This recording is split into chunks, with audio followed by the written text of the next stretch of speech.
me now. It worked. Look at that. I like it. Way to go, Restream. We fixed the glitch. Yes. Fix Anywho, hi everyone. Fix the glitches of the Matrix. That's today's show. No, I'm kidding. Good luck with them. Welcome to Moksha Grace. No, welcome to Moment of Presence. I'm Michelle with Moksha Grace Coaching. Hey, I got it right. Took me a minute. Nice. There you go. I'm super excited about today's topic. It's one of my favorites. I was that kid that said why all the time. So this one's near and dear and close to my heart. So welcome everybody. We are glad that you are joining us today. And of course, we have the lovely Krista Baroni. Yourself? Yeah, we have you, Michelle Barone, and then we also have me, Krista. Yes, of course. I feel like we need to restart. Yeah, it feels like it. I think we should just push forward. So we're talking about seeds of curiosity today. This is going to be, you sent me a message beforehand and said, I'm super excited about today's show. So why don't you kick us off?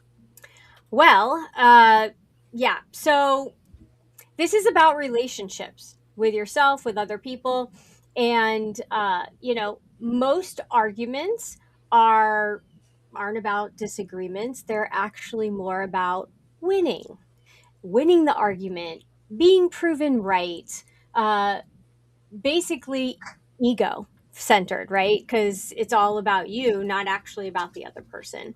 Or it's about your ego and not actually what your heart wants. So that's what we're going to talk about today is the seeds of curiosity. So we talked about, preparing the soil, cleaning it up. We've talked about planting the seeds. Now we're going to talk about the seeds of curiosity. And, we've talked about this in the past in different ways, shapes and forms. Control creates resistance. And, this is all part of what we wrote about. Correction creates defensiveness. How many times has someone tried to correct you and you get defensive? Hence our conversation a little bit last night. And instead of reacting with, well, can you explain that a little bit more? Or, I'm not exactly picking up what you're throwing down. Can you go into it a little bit more? And so what does a healthy relationship or healthy curiosity look and feel like, and how does it impact your relationships? And so that's what we're going to talk about today. So for those of you that are tuning in, if you know somebody that you want to hear this message, somebody that needs to hear this message, send it to them, forward it on. But definitely like, share, subscribe, all that good stuff. And we're glad you're here. So, fantastic. You want to throw up our first? Overcorrecting is like overwatering. It drowns trust. Mm-hmm. Krista, what does that mean to you? Well, what I think of is when you're, let's say, a kid or teenager and your mom's like, hey, can you help me with dinner? And you're like, yeah, sure, cool. And then you go to, start by cutting up the onions. And you're cutting up the onions, but like not in the exact way that she wants. So she's like, well, no, you got to do it this way. Oh, okay, cool. And then you're cutting them. You're like, well, no, but you need to cut them even smaller. Oh, okay. Then you do that. Okay, cool. Can you help me do this? Sure. Well, no, but you're not doing it. You have to do it this way right here. Mm-hmm. Okay, cool. Well, no, but you're still not doing it right. You need to do it this way. And just keeping that going and going and going because it's not the exact way that you want it. So you keep overcorrecting. And now you get to the point where the next time you ask, hey, do you want to help me make dinner? You're going to say, I'm good. You got that on lock. I'm going to hang out here. You want me to set the table? I want to do that. I can think of like so many different examples of this. Driving. You know where else? All of the years where I told you, no, you can't have any of the dough. And so when I'm making cookies, and so now still to this day, you're like, no, I mean, I'm like, take some dough. I don't care how long you want, whatever. Now Yeah, you don't trust that I'm going to give you dough. that's true. But now you're proving, you're handing out the dough. But But you're saying driving? Did you say I can driving? think of driving, right? Driving with somebody who's trying to tell you how to drive. Mm-hmm. Uh, Drive yourself, right? I mean, if you're getting into my car, oh my gosh, this totally loops into some other stuff that's going on in the world. So, you can't jump into someone else's car and then tell them how to drive, just like you can't jump into someone's country and tell us how to be. But we won't get into too much of that. Just had to say that. Uh, Also, kind of like children in school with a teacher, and it's art or it's recess or whatever, and you're Mm-hmm. coloring, and then you get berated for coloring outside of the line when your vision is here and here.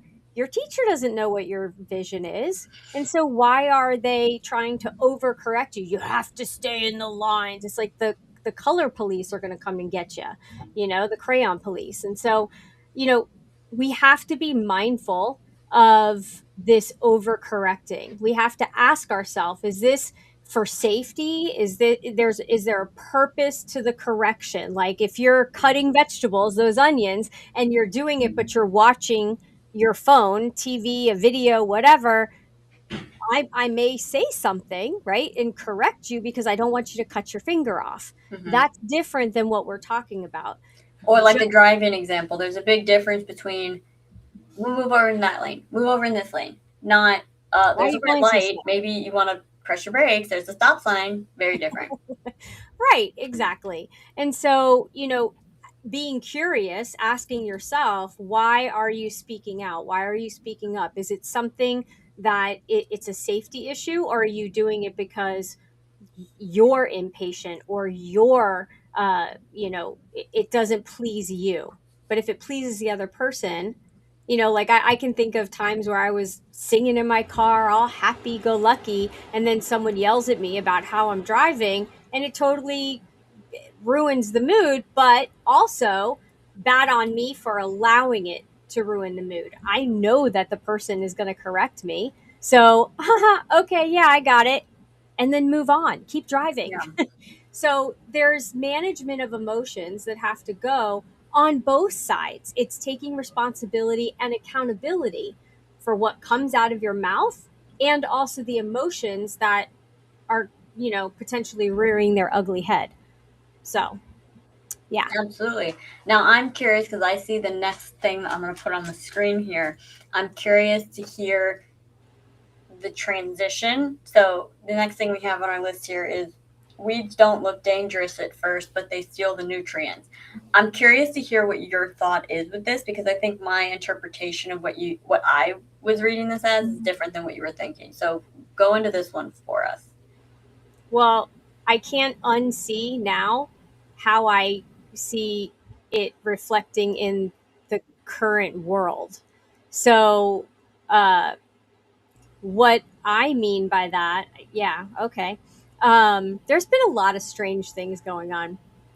So, by allowing uh, a friend, a neighbor, somebody to continually get away with poor Mm, behavior, and then it becomes bigger and bigger and louder and a bigger problem, and then it impacts the whole community, not just mhm, a one neighbor.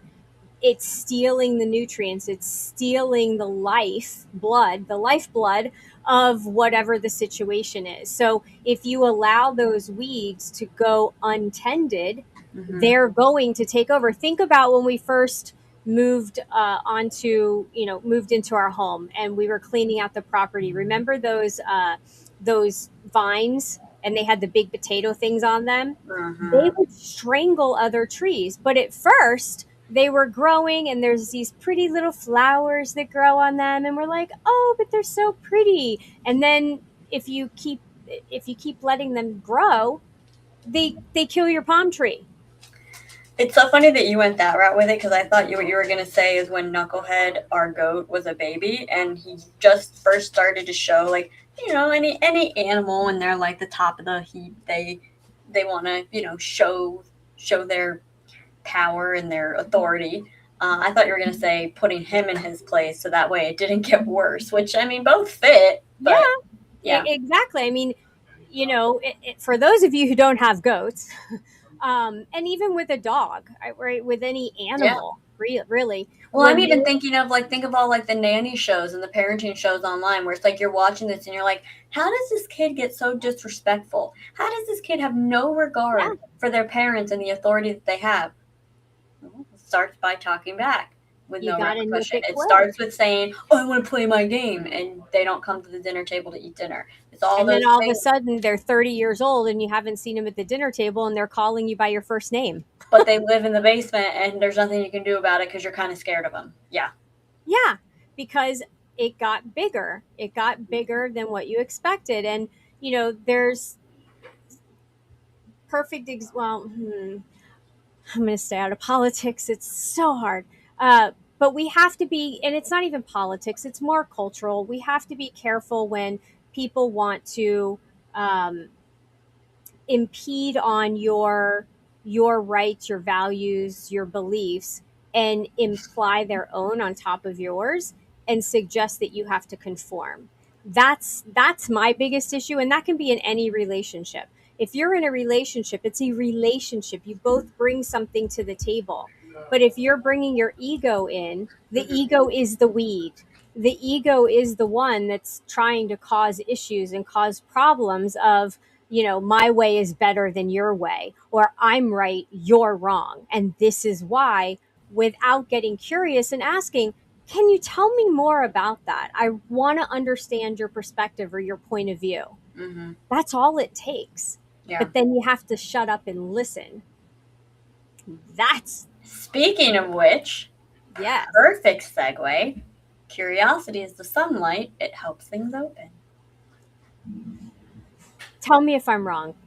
People love to talk about themselves Yeah, for the for the most most part. part.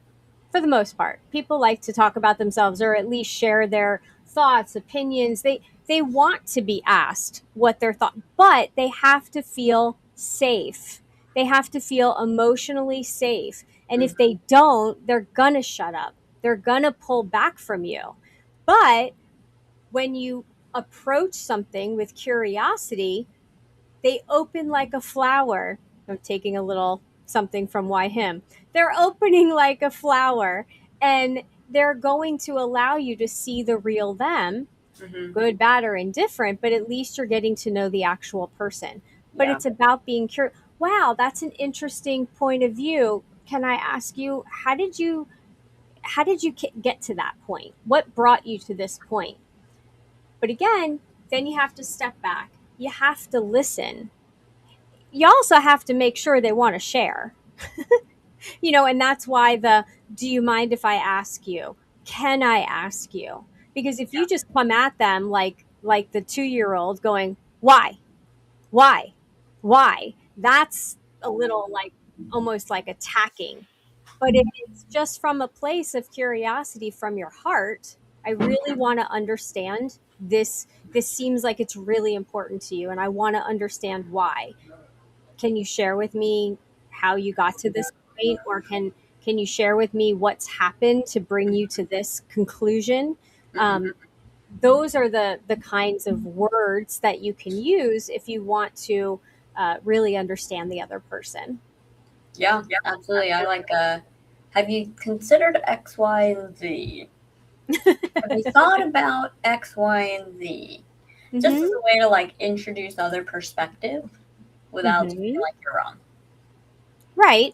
And I think it's probably one of the things we're going to talk about today, but it's dropping those seeds, dropping the little seeds of information, but not having any expectations that they're going to take on what you just laid down. They Yeah. may not pick it up. Maybe they'll pick it up in a month, 2 months, a year. Well, it's like that concept. If someone believes something or thinks something or feels a certain way, and you're just like, no, you're wrong.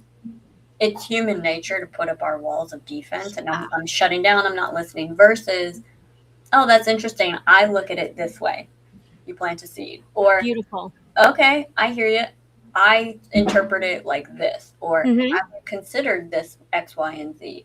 And if they're like, nah, no wrong, I just was curious. Move Even on. the question of what if, right? Starting with a what if. What if we're all wrong? What if, What the if things everything that, works out? what if everything works out? What if we're both right? Mm-hmm. There is, there's a lot of opportunity in everybody having their perspective, and we're right because we're coming from a place within ourselves. Mm-hmm. So that's why one of the biggest things that you learn when you're coaching people or when you're mediating for people, you can't tell somebody how they feel is wrong. Yeah. It's a feeling, it's an emotion. The question is, how did that come up for them? How did that get to that point that it caused anger or resentment? Mm-hmm. That's where the curiosity comes in. And sometimes it's not meant for someone else to understand. Sometimes it's they have to understand it first before they can even articulate it. Yeah. Yeah. Absolutely. And speaking of which, sounds like that requires listening, which Ah, loosens the soil. listening to not fix. Mm, That's huge. mm-hmm. Huge. If you're listening with your two ears, and remember, we have two ears and one mouth for a reason. We were designed that way. Interesting. We have a Curious. lot of observational senses: two eyes, two ears, two nostrils, two Mm-hmm. hands to feel. Yeah. Two ways to communicate. If you think about it, we have body language and we have verbal. Yeah. Ah. So yeah, I mean, it's all about having that trust, being open, and not listening to respond. Because if you're listening, and do this, everyone that's listening to us, just do this experiment because it's mind blowing. The next time somebody is talking and you're having a conversation, see how many times you're actually listening, but in the background, you're preparing your response Mm, or what you're going to say next, yeah. where you're going to drive the, you know, discussion.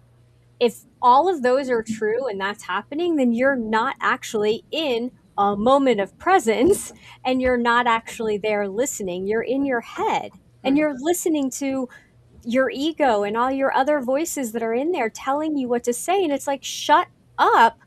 I'm trying to understand the other person. yeah. And sometimes you got to like say that. I'm sorry. I'm distracted by Oliver behind you. What is he doing? He's doing that thing that dogs do where they're trying to make the Oh, floor okay. He like uncomfortable. paused weird and put his head weird. It freaked me out for a second. I'm sorry. Yeah, that's Oliver, everyone. Say hi. Hi, Oliver. Hi, Oliver. Um, yeah, I'm sorry. That totally stole my train of thought. Please go on. Yeah, no, I mean, it happens to everybody. And the thing is that don't beat yourself up if you catch yourself thinking on how you can fix it, what you can say next to convince somebody. You're Yeah, never going to convince somebody of anything. They yeah, may agree with you just to shut you up and end the conversation, but they're not absorbing what you're actually putting out. So you have to get them to open up like that flower, open up as far as trusting you. Sorry, I just love that analogy. Um, you got to have that trust between the two of you, and they have to know that whether they believe the way you believe or think the way you think, that you can still be friends or you can still be in the same environment. Not, you don't have to alienate somebody just yeah. because they think differently or feel differently. Well, and the nice thing is too is when you stop trying to just think how am I going to respond to this and you start just listening, you also tend to kind of fall back into sitting in your heart space, which then means that you just kind of naturally know the right next thing to say. And so you actually, it's also a great way to kind of train yourself to listen to your intuition in a way, Hmm. especially if, you know, it's a new job or something like that, and you're just not really sure how to handle yourself, there's a lot to be said about listening and observing, and then Mhm. letting what you're inspired to say or do just kind of come up. That's a really great exercise for that too. And the other part of this is, and I lost my train of thought. Funny. Yeah, that's so annoying. What were you saying? I was saying it's a great way to train your intuition so you know what to Yes, say. thank you. Thank you. Thank you. Hmm. Thank you. Thank you. Thank you. Because this is like super important. Before you're going to have a conversation with somebody, if there's any part of you that feels tight or heavy and you just feel like uh, you're not sure how it's going to go and you're concerned, take those deep breaths that we take here on Moment of Presence, take those deep breaths and welcome in, ask for guidance, heavenly, divine guidance, and let me say the right things when I need to say something, but allow me to listen and hear what this person is trying to say. And that's one of the questions that you can ask yourself as you're listening. And this is the only time you can think and listen at the same time. What is important to this person that they're trying to convey to me? Hmm. What is this person trying to tell me by sharing this with me Yeah. or by showing this part of themselves to me? What am I supposed to gather from this? And then give me the words to respond diplomatically or out of love. Say whatever feels right for you in the moment, but and take the moment even before the conversation. That's what I used to do before meetings. If I knew that it could get a little tense, I'd be like, give me the right words. It's so funny. I say, may I know what to say in the right moment. Yeah. Yeah. And when you go in like that, you've now opened yourself up to hear the guidance from wherever it's coming from. Hmm. And then you can just be that vessel and allow it to flow through you. And there's Yeah. times, I mean, my clients will tell me all the time, like, you just got that from somewhere else, didn't you? Because they like see it come over my face, and I'll be like, I don't even know what made me say that. Like, I don't know where that came from because Yeah. I'm just allowing my heart to speak through me. I love that. Yeah. So Our loosen the final soil, people. and our final piece here. Growth Yes. begins where the soil feels safe. Yes. So if listening loosens the soil, defensiveness hardens the ground. And so you have to create a safe space for a conversation. And that doesn't mean that you have to decorate the room you're in. That's not what this is about. This is about the energy in the room. This is about, what are you bringing into the conversation? Are you feeling anxious? Because guaranteed you sit down to have that conversation, that anxiety is going to be felt, and it's contagious because you can feel it. The other person, if they are good at managing their own emotions, will notice that you're feeling a little anxious or that something's not right. And some people will feel comfortable enough to say, hey, you seem uncomfortable.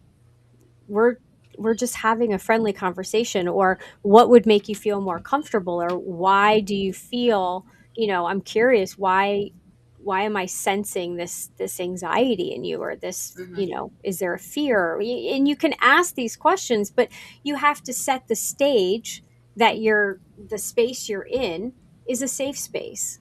You can't say to somebody, Krista, why were you upset last night? And then you tell me what happened, and then I'm like, oh no, you totally got that wrong, that's not what happened. I mean, you Well, could do that, but it's probably not going to go well. no, exactly, it's not going to go well. Whereas if you go, wow, I'm not exactly sure how you got to that conclusion, and I certainly don't want you to feel that way, because that's not what was meant.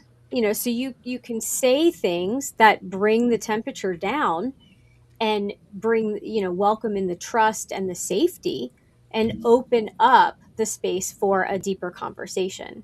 so Yeah. that you can understand what each other are saying. Yeah, there's a big difference between no, you're wrong, and oh, I didn't mean it that way at all. Oh, Hmm. yeah, I didn't realize that's how you interpreted it. You know, my bad, but that's not how I Hmm. meant it. Big difference between those two After things. 40 years of marriage, your father and I have gotten really good at, oh my gosh, I did not mean that way. Yeah. I am just cranky. I'm in a bad mood. And yeah, I just threw that out there, but that's not how I meant it at all. Not at all. And the thing is that the other question you can ask yourself is, and you can even set the stage and ask the other person, are we here? I know it's a little brash, but are we here to have a pissing contest and try to win, out talk the other person? What was that? Oh, that was Dog. Max. Are we here to outdo each other, or are we here to have a good conversation? That sounds like a FedEx bark. It sounds like I don't know where it's coming from, Bark.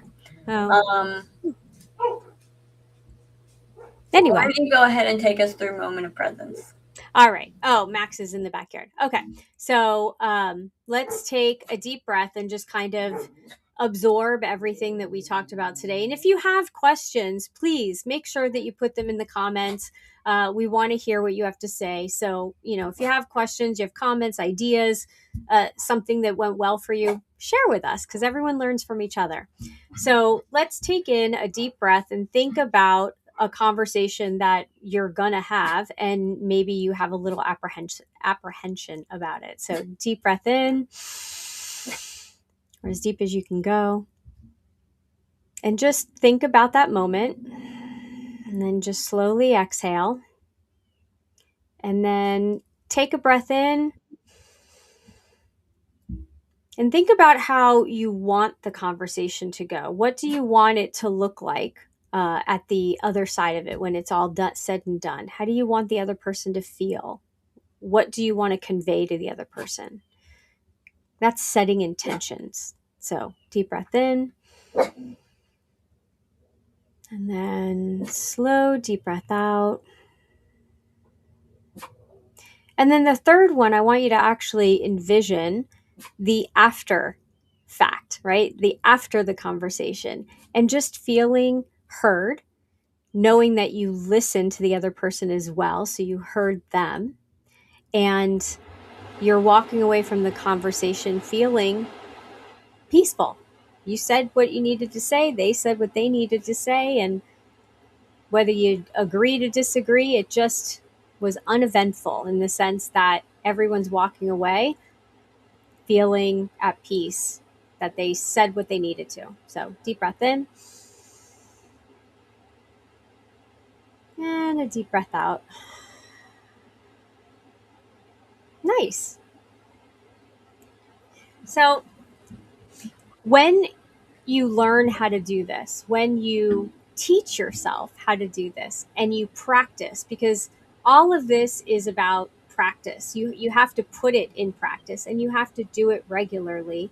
Mm-hmm. It's not going to be perfect every single time, but when you do this and you put it as part of who you are, and you're doing the reps and you're getting better and better at the responding, not the reacting, and how to set the intention and how to have the good conversation, show up and keep the ego quiet internally, then you're going to notice that instead of your life looking like one of those heartbeat monitors, where your rhythm is going way up and then way down and then way up, it's more like ripples. You're not going so far up and down. You're Mm-hmm. keeping your life on a smoother trajectory, and it's not so all over the place. Yeah. And so your relationships are easier. You understand yourself better.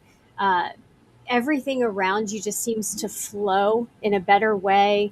Um, and not for nothing, things start going your way too, Yeah. because you're in that energy. Yeah. So this is all, I mean, as much as we're talking about the seeds and planting the seeds and, nourishing the seeds and all that good stuff, it also is what you're putting out is what you're getting back. And it is law of attraction. And so when you're listening to someone else, guess what? When you need to be listened to, you're going to get the same in return. We Hmm. have to exemplify that too. Yeah.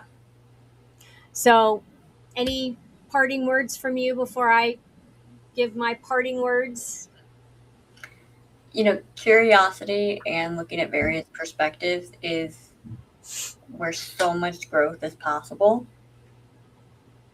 You have to be willing to change your mind.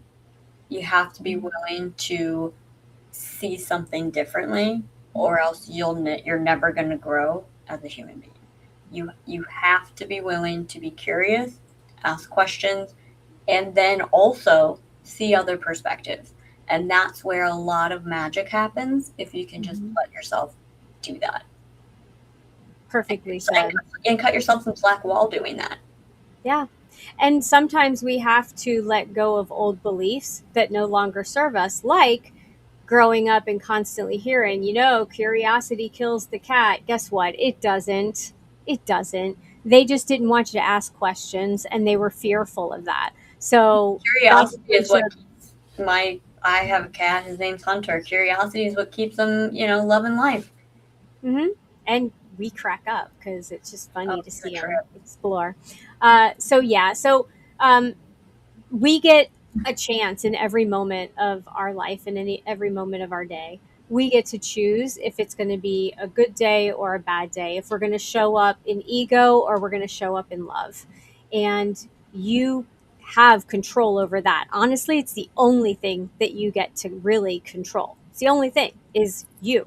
And so when you decide to listen from within, get curious from within so you understand where this is coming from, you can more smoothly manage yourself and then show up the way you want to. So you can show up in a good mood, you can show up in a bad mood, have a good day or a bad day. It is all up to you, and don't let anyone tell you different. It's up to you. So choose wisely. And we'll see you next week. Bye.